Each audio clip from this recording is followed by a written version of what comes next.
Hello friends, நான் சாவித்ரி பேசுகிறேன். இன்றைக்கி வீடியோவில் என் ரியல் லைஃப்பில் நான் எப்படி கோல்டு சேவ் பண்ணுறேன், என் ஃபேமிலியில் இருக்கவங்கலாம் எப்படி கோல்டு வாங்கி சேவ் பண்ணுறாங்க அப்படின்ற டிப்ஸை உங்கள் கூட ஷேர் பண்ண போகிறேன். இந்த வீடியோ ரொம்ப இம்பார்ட்டண்டான வீடியோ. அது மட்டும் இல்லாமல் ரொம்ப எமர்ஜென்சியான வீடியோவும் கூட. ஏன்னா நீங்கள் கோல்டு ரேட்டு குறையும், நான் குறைஞ்சவொன்னே வாங்கிக்கிறேன்னு சொல்லி கையில் பணம் வச்சுருக்கீங்க, அல்லது நகையை அடமானம் வச்சு வாங்க போகிறீங்கன்னா நீங்கள் செப்டம்பர் 17க்குள்ளே வாங்கிடுங்க.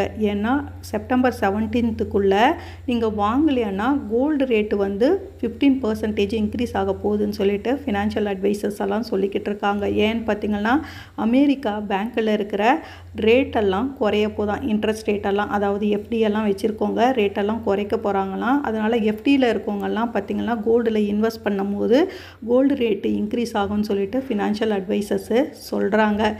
ஏன் ரியல் லைஃப்பில் நான் எப்படி கோல்டு வாங்குவேன்னா, நான் ஒன் டைம் டெபாசிட்டில் தான் டெபாசிட் பண்ணி வச்சு வாங்குகிறேன்.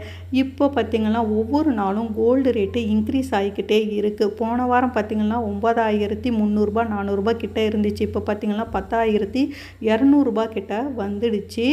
என் ரியல் லைஃப்பில் நான் லலிதா ஜுவல்லரியில் தான் ஒன் டைம் டெபாசிட் ஸ்கீமில் டெபாசிட் பண்ணி வாங்குறது. எங்கள் அம்மா கூட மகளிர் குழுவில் கிடைச்ச அமௌண்ட்டை லலிதா ஜுவல்லரியில் டெபாசிட் பண்ணி இந்த ஜுவல்ஸை தான் வாங்கினாங்க. நாங்கள் வாங்கும் பொழுது பார்த்திங்கன்னா எங்களுக்கு 2.5 சவரம் 1 லட்ச ரூபாய்க்கு வந்துச்சு. வேஸ்டேஜ், மேக்கிங் சார்ஜஸ் எல்லாம் கிடையாது. 100% வெறும் ஜிஎஸ்டி மட்டும் கட்டி அம்மா இந்த ஜுவல்ஸை வாங்கினாங்க. இந்த பால் மாதிரி இருக்குது பார்த்திங்களா, இந்த செயின் 2 சவரம்.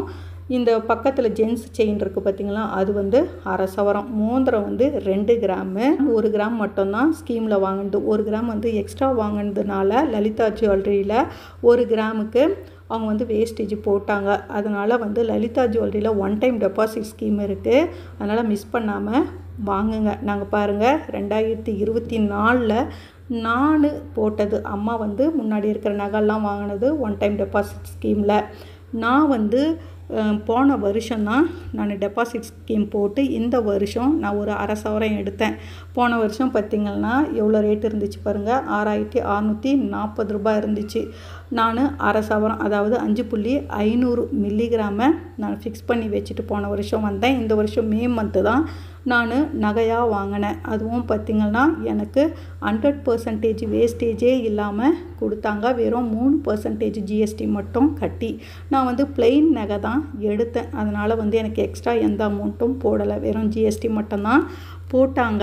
அதனால் நீங்கள் இது மாதிரி கையில் அமௌண்ட் வச்சுருக்கீங்க, அல்லது நகை வச்சு நீங்கள் புதுசாக நகை வாங்க போகிறீங்க அப்படின்னா இந்த செப்டம்பர் 17க்குள்ளே இந்த ஒன் டைம் டெபாசிட் ஸ்கீமில் டெபாசிட் பண்ணி வச்சு நெக்ஸ்ட் இயர் நீங்கள் வாங்கும் பொழுது 1 கிராம் 15,000 போயிருந்தாலும் உங்களால் வாங்க முடியும்.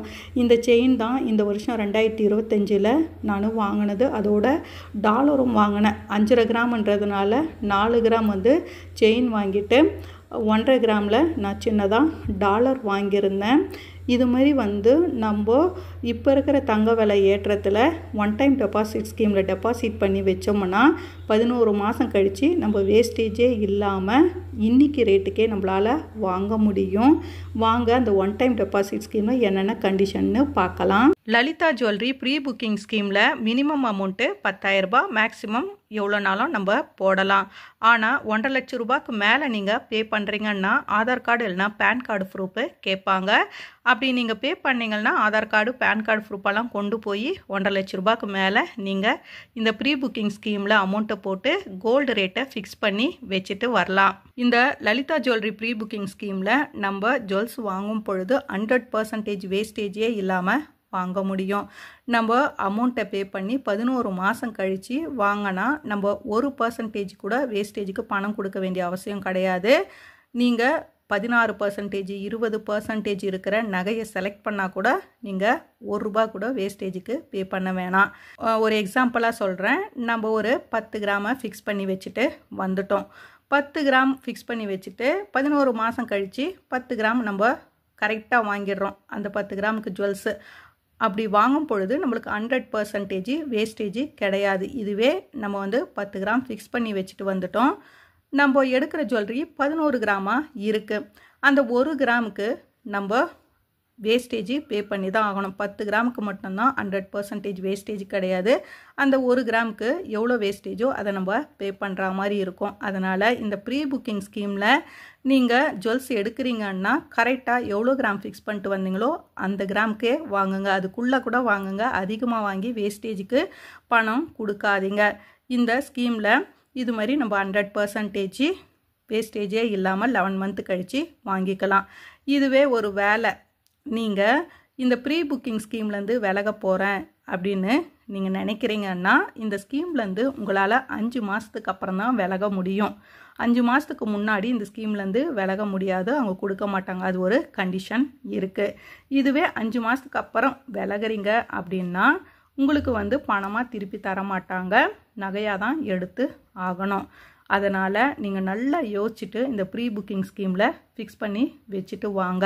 அப்படி 5 மாதத்துக்கு அப்புறம் விலகணும்னா நம்மளுக்கு பணமாக தர மாட்டாங்க, ஜுவல்ஸாக தான் நம்ம வாங்குற மாதிரி இருக்கும்.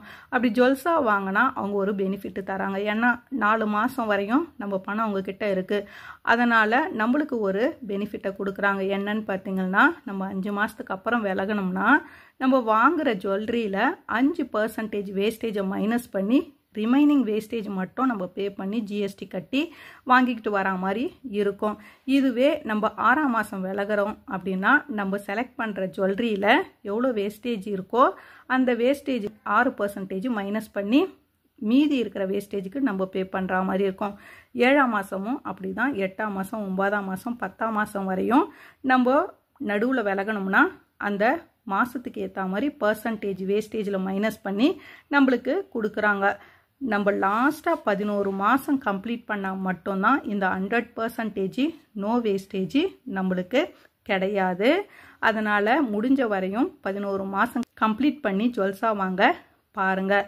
இது கோல்டு ஜுவல்லரிக்கு அவங்க வச்சுருக்க கண்டிஷன். இதுவே நீங்கள் டைமண்ட் வாங்குறீங்க அப்படின்னா 11 மாதம் கழிச்சுன்னா 50% மட்டும்தான் வேஸ்டேஜ் மைனஸ் பண்ணுவாங்க. மீதி 50% நம்ம பே பண்ணுற மாதிரி இருக்கும். டைமண்டுக்கு பர் கேரட்டுக்கு 1000 ரூபாய் மைனஸ் பண்ணி கொடுக்குறாங்க. இது டைமண்டுக்கு இந்த ப்ரீ புக்கிங் ஸ்கீமில் கொடுத்துருக்க கண்டிஷன்ஸு. இந்த ப்ரீ புக்கிங் ஸ்கீமில் கோல்டு காயின் வாங்கலாமா அப்படின்னா கண்டிப்பாக ப்ரீ புக்கிங் ஸ்கீமில் கோல்டு காயின் வாங்க முடியும். அதுவும் பார்த்திங்கன்னா நம்ம அமௌண்ட்டை போட்டு கோல்டை ஃபிக்ஸ் பண்ணி வச்சுட்டு வந்துட்டோம் இல்லைங்களா. கோல்டு காயின் வாங்கும் பொழுது 11 மாதம் வெயிட் பண்ண வேண்டிய அவசியம் கிடையாது. நம்ம ஃபிக்ஸ் பண்ணி வச்சுட்டு வந்த தங்கத்துக்கு நம்ம கோல்டு காயின் வாங்கினோன்னா 5ஆம் மாதமே நம்மளால் வாங்க முடியும். அதுவும் கோல்டு காயினுக்கு 2% வேஸ்டேஜ் இருக்குது இல்லைங்களா. அந்த 2% வேஸ்டேஜுக்கு நம்ம அமௌண்ட்டு கொடுக்க வேணாம். வெறும் ஜிஎஸ்டி மட்டும் கட்டி 5ஆம் மாதமே இந்த ப்ரீ புக்கிங் ஸ்கீமில் நம்மளால் கோல்டு காயின் வாங்க முடியும். கோல்டு காயினை ஜுவல்ஸாக மாற்ற முடியுமா அந்த ப்ரீ புக்கிங் ஸ்கீமில் அப்படின்னு சொல்லி நிறைய பேர் நினைப்பீங்க. கண்டிப்பாக கோல்டு காயினை ஜுவல்ஸாக மாற்ற முடியும் இந்த ப்ரீ புக்கிங் ஸ்கீமில். நீங்கள் கோல்டு காயினை எடுத்துகிட்டு போய் எவ்வளோ கிராம் இருக்கோ அவ்வளோ கிராம் கொடுத்தீங்கன்னா அவங்க அக்ரிமெண்ட்டு போட்டு கொடுத்துருவாங்க. இத்தனை கிராம் கொடுத்துருக்காங்கன்னு சொல்லிட்டு 11 மாதம் கழித்து நீங்கள் கோல்டு காயினை ஜுவல்ஸாக 100% வேஸ்டேஜே இல்லாமல் வாங்கிக்கிட்டு வர முடியும் இந்த ஸ்கீமில். உங்ககிட்ட ஓல்டு ஜுவல்லரி இருந்துச்சுன்னா கூட இந்த ப்ரீ புக்கிங் ஸ்கீமில் நீங்கள் நியூவாக மாற்ற முடியும். ஓல்டு ஜுவல்லரி கொண்டு போய் கொடுத்தீங்கன்னா அதை வெயிட் போட்டு எவ்வளோ கிராம் இருக்குன்னு பார்த்து ஆட் பண்ணிடுவாங்க. மெல்டிங் சார்ஜ் மட்டும் ஒரு 0.5% ரெடியூஸ் பண்ணி கோல்டு கிராமை ஆட் பண்ணி ஒரு அக்ரிமெண்ட் கொடுத்துருவாங்க. அந்த அக்ரிமெண்ட்டை நம்ம வச்சுருந்து 11 மந்த் கழித்து போய் வாங்கினோம்னா நியூ டிசைனு 100% வேஸ்டேஜே இல்லாமல் இந்த ப்ரீ புக்கிங் ஸ்கீமில் நம்ம ஓல்டு ஜுவல்லரியை நியூவாக மாற்ற முடியும். இந்த ப்ரீ புக்கிங் ஸ்கீமில் நம்ம எந்த பிரான்ச்சில் போடுறோமோ அந்த பிரான்ச்சில் மட்டும்தான் நம்மளால் ஜுவல்ஸு வாங்க முடியும். எல்லா பிரான்ச்சிலும் நம்மளால் வாங்க முடியாது. அதை நல்லா ஞாபகம் வச்சுக்கோங்க. 11 மாதம் கழித்து நீங்கள் இந்த ஸ்கீமில் நகையை பர்ச்சேஸ் பண்ண போகிறீங்கன்னா யார் பேரில் அக்ரிமெண்ட்டு போட்டிருக்கோ அவங்க பேரில் இருக்கிற ஐடி ப்ரூஃப், ஆதார் கார்டு அல்லது பேன் கார்டை நீங்கள் கொண்டு போகணும். அதோட உங்களுடைய அக்ரிமெண்ட்டையும் கொண்டு போனால் மட்டும்தான் உங்களால் நகையை வாங்கிக்கிட்டு வர முடியும். மறக்காமல் அக்ரிமெண்ட்டையும் கையில் கொண்டு போங்க. பாதியில் விலகுறீங்க அப்படின்னா ஒரு சூப்பரான ஐடியா என்னன்னா நீங்கள் ஒரு 5 மாதத்துக்கு அப்புறம் விலகுங்க. அப்படி விலகுனீங்கன்னா ஜுவல்ஸாக எடுக்காதீங்க, காயினாக எடுத்துக்கோங்க. காயினாக எடுத்துக்கிட்டிங்கன்னா உங்களுக்கு வேஸ்டேஜ் கொடுக்க வேண்டிய அவசியம் இருக்காது. காயினாக வாங்கி வச்சுருங்க. அவ்வளோ அர்ஜென்ட்டு இந்த ஸ்கீம்லேருந்து விலகுறீங்கன்னா இந்த ஒரு ஐடியாவை நீங்கள் ஃபாலோ பண்ணி பாருங்கள். உங்களுக்கும் பெனிஃபிட்டாக இருக்கும். இந்த தங்க விலை ஏற்றத்துக்கு ஏற்ற ஸ்கீமு. இந்த வீடியோ உங்களுக்கு யூஸ்ஃபுல்லாக இருக்கும்னு நினைக்கிறேன். இந்த வீடியோ உங்களுக்கு யூஸ்ஃபுல்லாக இருந்துச்சுன்னா என் சேனலை நீங்கள் சப்ஸ்கிரைப் பண்ணுங்கள், லைக் பண்ணுங்கள், ஷேர் பண்ணுங்கள். Thank you friends.